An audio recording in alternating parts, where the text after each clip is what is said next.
Глава 31. Арчер был ошеломлен известием старой Кэтрин.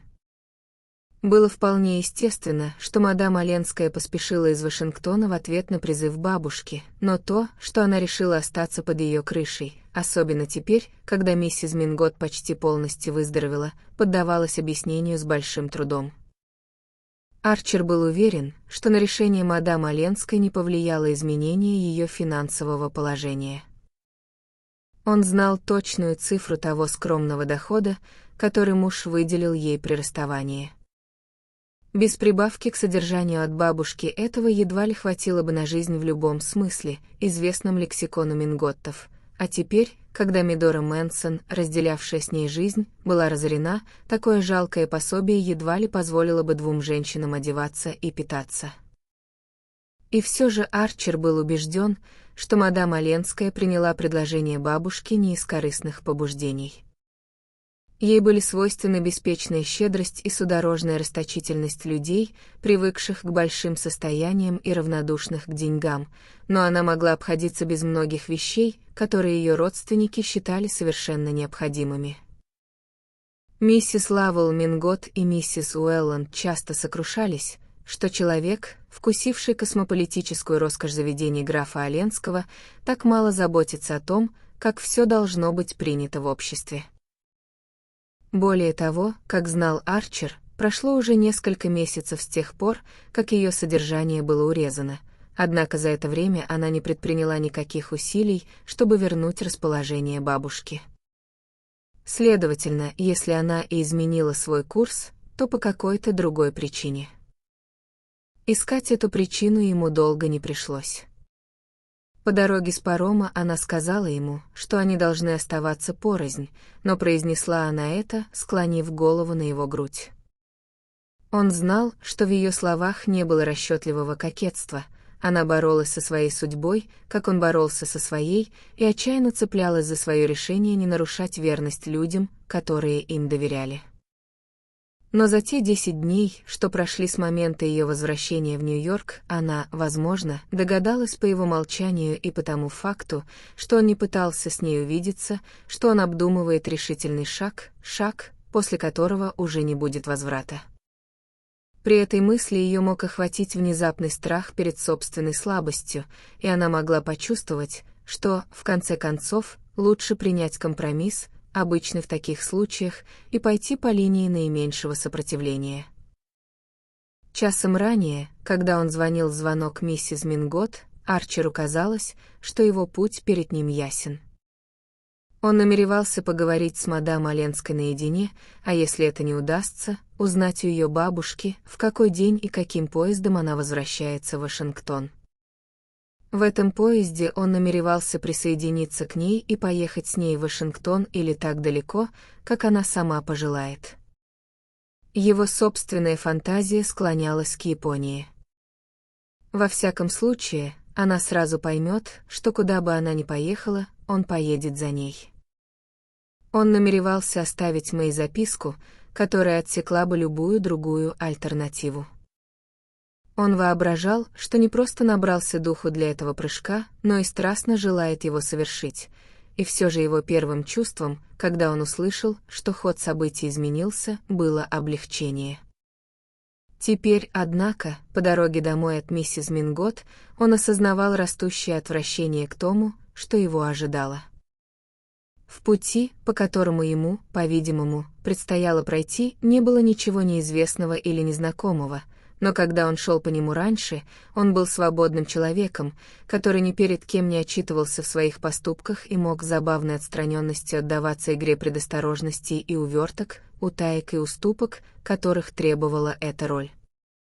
Эта процедура называлась «защитой чести женщины», и лучшая художественная литература в сочетании с послеобеденными разговорами старших уже давно посвятила его во все тонкости этого кодекса. Теперь он увидел это дело в новом свете, и его собственная роль в нем показалась ему странно ничтожной. Это было, по сути, именно то, зачем он с тайным самодовольством наблюдал, когда миссис Торли Рашворт играла эту роль перед любящим и ничего не замечающим мужем, улыбающаяся, шутливая, потакающая, бдительная и непрекращающаяся ложь.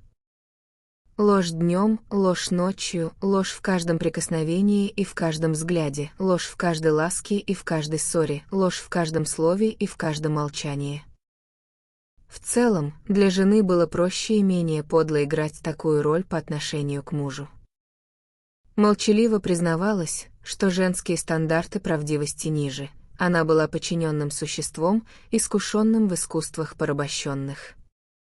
К тому же она всегда могла сослаться на переменчивое настроение, нервы и право не отчитываться слишком строго, и даже в самых чопорных кругах общества всегда посмеивалась именно над мужем.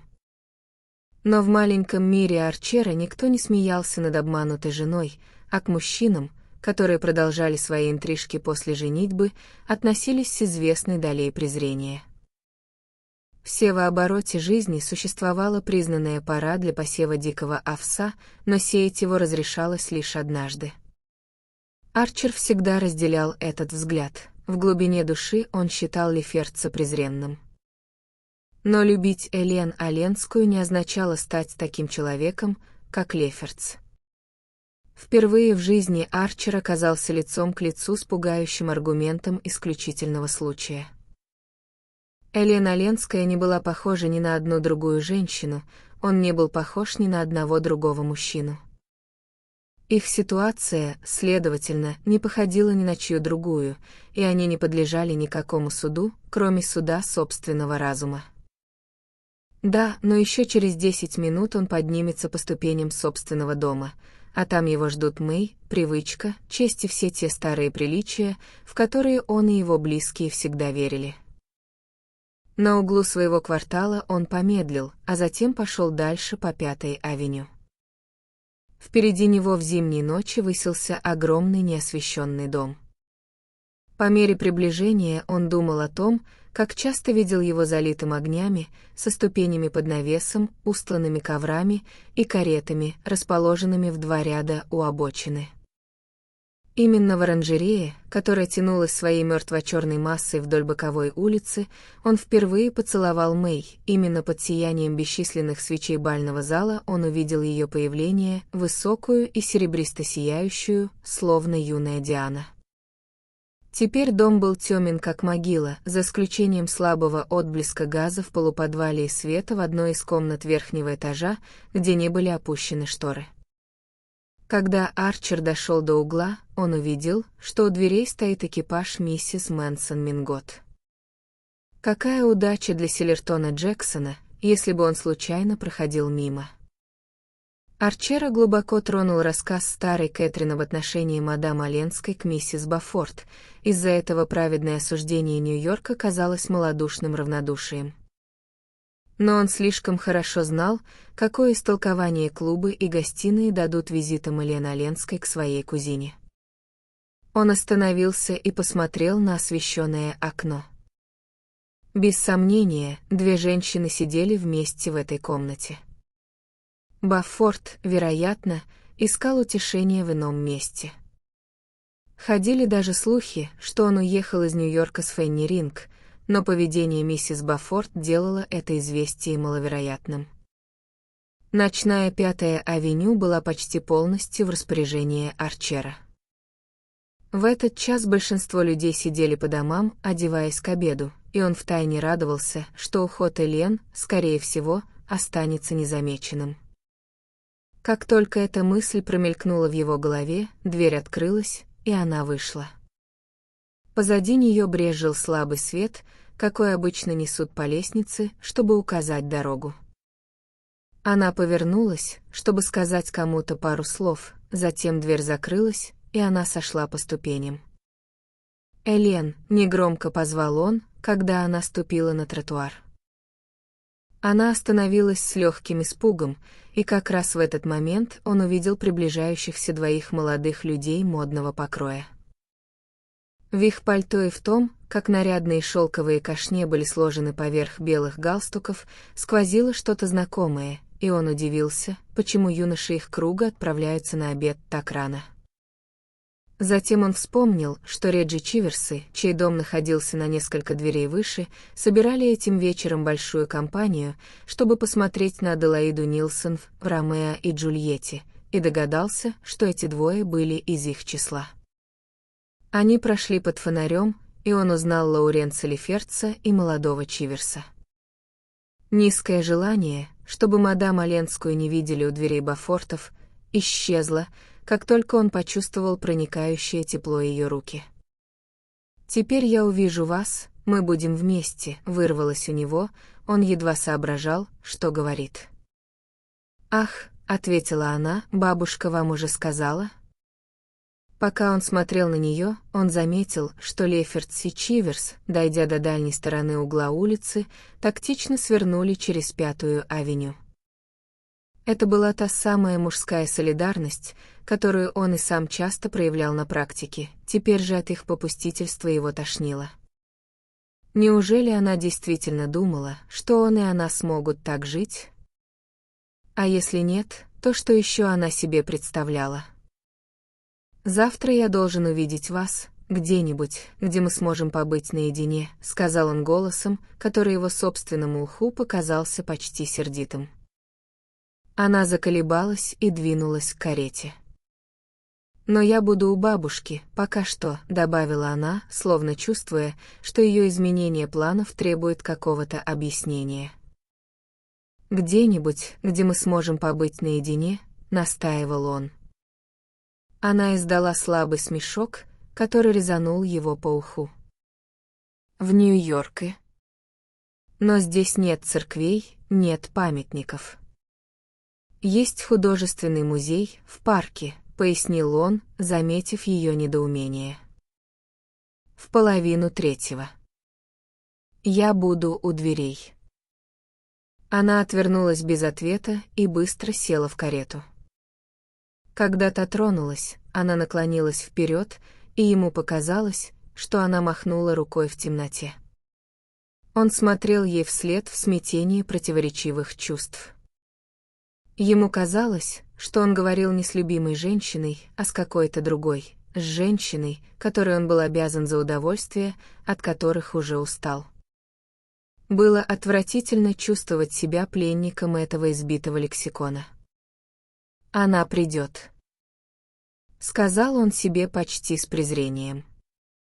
Избегая популярной коллекции Вулфа, чьи анекдотичные полотна заполняли один из главных залов причудливой глуши из чугуна и энкаустической плитки, известный как музей Метрополитен, они побрели по коридору к залу, где в непосещаемом одиночестве пылились древности Чеснолы. Это меланхоличное убежище было полностью в их распоряжении. Сидя на диване, окружавшем центральный паровой радиатор, они молча смотрели на застекленные витрины из черненого дерева, в которых покоились обломки Трои. «Странно», — сказала мадам Оленская, — «я никогда не приходила сюда раньше». «Ну что ж. Когда-нибудь, я полагаю, это будет великий музей». «Да», — рассеянно согласилась она. Она встала и пошла по залу. Арчер, оставаясь сидеть, наблюдал за легкими движениями ее фигуры, такой девичьей даже под тяжелыми мехами, за искусно прикрепленным крылом цапленной ее меховой шапки и за тем, как темный локон лежал, подобно приплюснутой спирали виноградной лозы, на каждой щеке над ухом.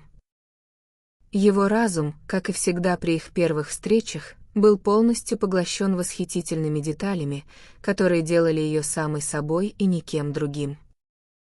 Вскоре он поднялся и подошел к витрине, перед которой она стояла.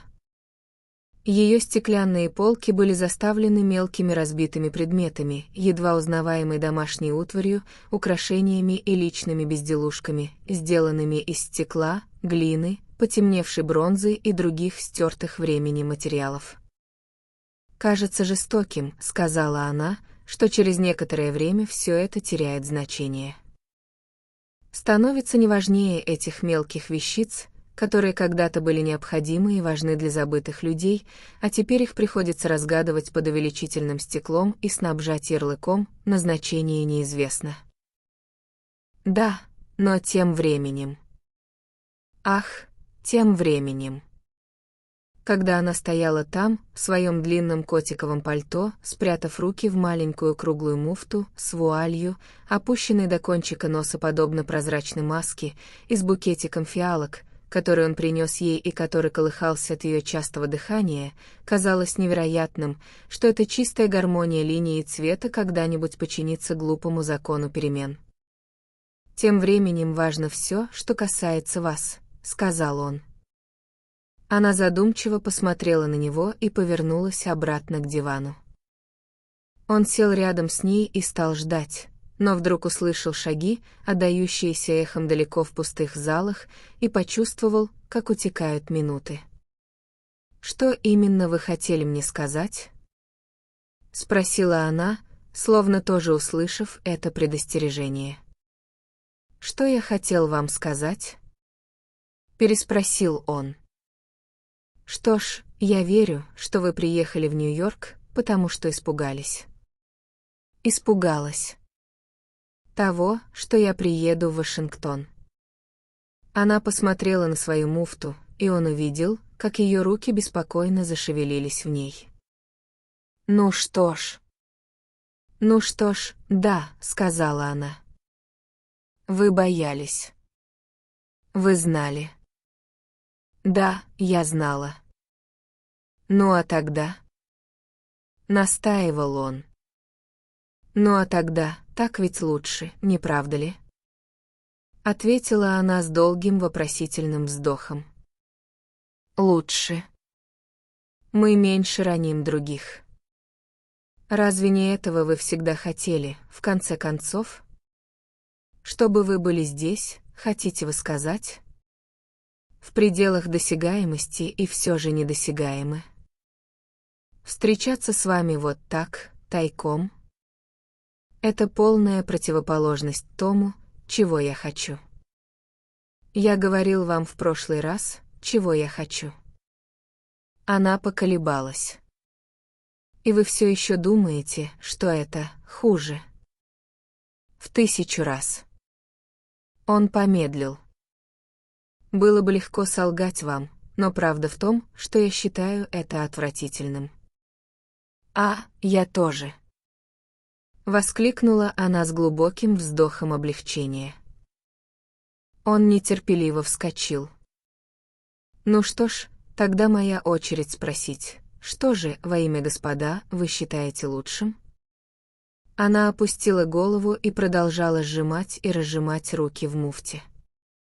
Шаги приблизились, и смотритель в фуражке с галунами безучастно прошел через зал, словно призрак, бродящий по некрополю.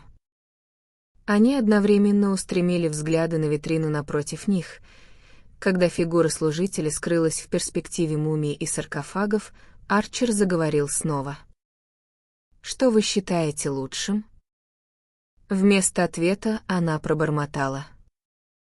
«Я обещала бабушке остаться с ней, потому что мне казалось, что здесь я буду в большей безопасности. От меня». Она слегка наклонила голову, не глядя на него.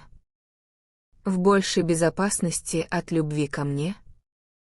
Ее профиль оставался неподвижен, но он увидел, как слеза перекатилась через ее ресницы и повисла в сетке вуали. «В большей безопасности от причинения непоправимого вреда. Давайте не будем такими, как все остальные». Запротестовала она. «Какими другими?» «Я не претендую на то, чтобы отличаться от себе подобных. Меня сжигают те же желания и те же стремления». Она взглянула на него с каким-то ужасом, и он увидел, как слабый румянец проступил на ее щеках. «Хотите, я приду к вам один раз, а потом уеду домой?» Внезапно решилась она, спросив это тихим, чистым голосом. Кровь хлынула к лбу молодого человека. «Дорогая», — сказал он, не двигаясь с места. Казалось, будто он держит свое сердце в руках, словно полную чашу, которую малейшее движение может переполнить через край. Затем ее последняя фраза долетела до его слуха, и лицо его омрачилось. «Уехать домой? Что вы имеете в виду под возвращением домой?» «Домой, к моему мужу. И вы ждете, что я соглашусь на это?» Она подняла на него свои тревожные глаза. «А что еще остается? Я не могу оставаться здесь и лгать людям, которые были ко мне добры. Но именно поэтому я и прошу вас уехать со мной. И разрушить их жизни, когда они помогли мне восстановить мою». Арчер вскочил на ноги и стоял, глядя на нее в немом отчаянии. Было бы так легко сказать «да, приди один раз». Он знал, какую власть она отдаст в его руки, если согласится, тогда уже не составит труда убедить ее не возвращаться к мужу. Но что-то заставило это слово затихнуть на его губах. Какая-то страстная честность в ней делала немыслимым, чтобы он попытался заманить ее в эту привычную ловушку. «Если я позволю ей прийти, — сказал он себе, — мне придется позволить ей уйти снова». А этого невозможно было даже представить. Но он увидел тень ресниц на ее влажной щеке и поколебался. «В конце концов, — начал он снова, — у нас есть своя собственная жизнь. Нет смысла пытаться сделать невозможное. Вы настолько свободны от предрассудков в некоторых вещах, так привыкли, как вы сами говорите, смотреть в лицо Горгоне, что я не понимаю, почему вы боитесь взглянуть на наше положение и увидеть его таким, какое оно есть на самом деле, если только вы не считаете, что эта жертва того не стоит». Она тоже встала, и ее губы сжались в мимолетной хмурости. «Называйте это так, если хотите». «Мне пора», — сказала она, доставая из-за пазухи свои маленькие часы. Она отвернулась, но он последовал за ней и схватил ее за запястье. «Ну что ж, приди ко мне один раз», — сказал он, и голова его пошла кругом от внезапной мысли о ее потере. В течение секунды или двух они смотрели друг на друга почти как враги. «Когда?» — настаивал он. «Завтра». Она поколебалась. «Послезавтра». «Дорогая», — снова произнес он. Она высвободила свое запястье, но какое-то мгновение они продолжали смотреть друг другу в глаза, и он увидел, что ее лицо, ставшее очень бледным, озарилось глубоким внутренним сиянием. Его сердце забилось от благоговения, он почувствовал, что никогда прежде не видел любовь воочию. Я опоздаю, прощайте».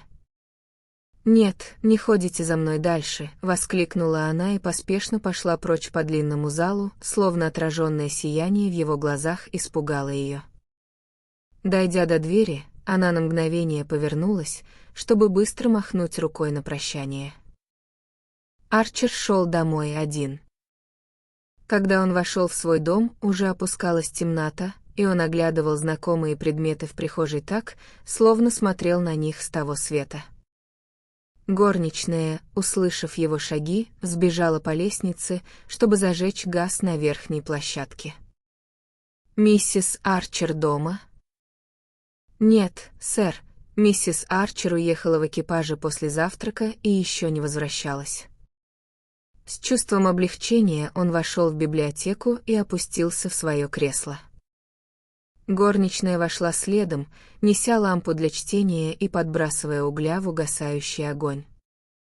Когда она ушла, он продолжал сидеть неподвижно, положив локти на колени и опустив подбородок на сцепленные руки, устремив взгляд на красную решетку камина.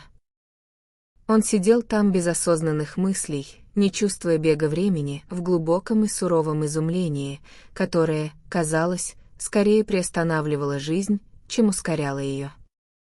«Значит, так должно было быть, так должно было быть», — твердил он про себя, словно находясь в тисках судьбы. То, о чем он мечтал, было совсем другим, и в его восторге сквозил смертельный холод. Дверь открылась, и вошла Мэй. «Я ужасно опоздала, ты ведь не волновался, правда?»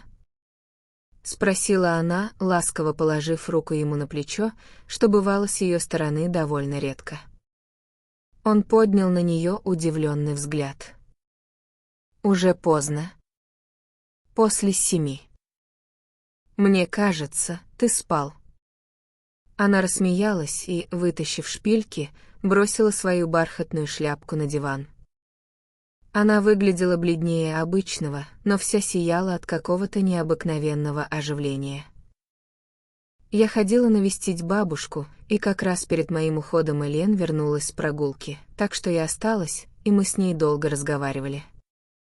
Прошла целая вечность с тех пор, как мы беседовали по-настоящему. Она опустилась в свое привычное кресло напротив него и принялась перебирать пальцами свои растрепанные волосы. Ему показалось, что она ждет от него каких-то слов. «По-настоящему хорошая беседа», — продолжила она, улыбаясь с какой-то неестественной, как показалось Арчеру, живостью. Она была такой милой, точь-в-точь, как прежняя Элен. Боюсь, в последнее время я была к ней несправедлива. Иногда мне думалось. Арчер встал и прислонился к каминной полке, уйдя из круга света, который отбрасывала лампа. «Да, и что же ты думала?» Повторил он ее слова, когда она замолчала. «Ну, возможно, я судила о ней слишком предвзято. Она ведь совсем другая, по крайней мере, внешне. Она водится с такими странными людьми, ей как будто нравится привлекать к себе внимание. Полагаю, все дело в той жизни, которую она вела в этом легкомысленном европейском обществе.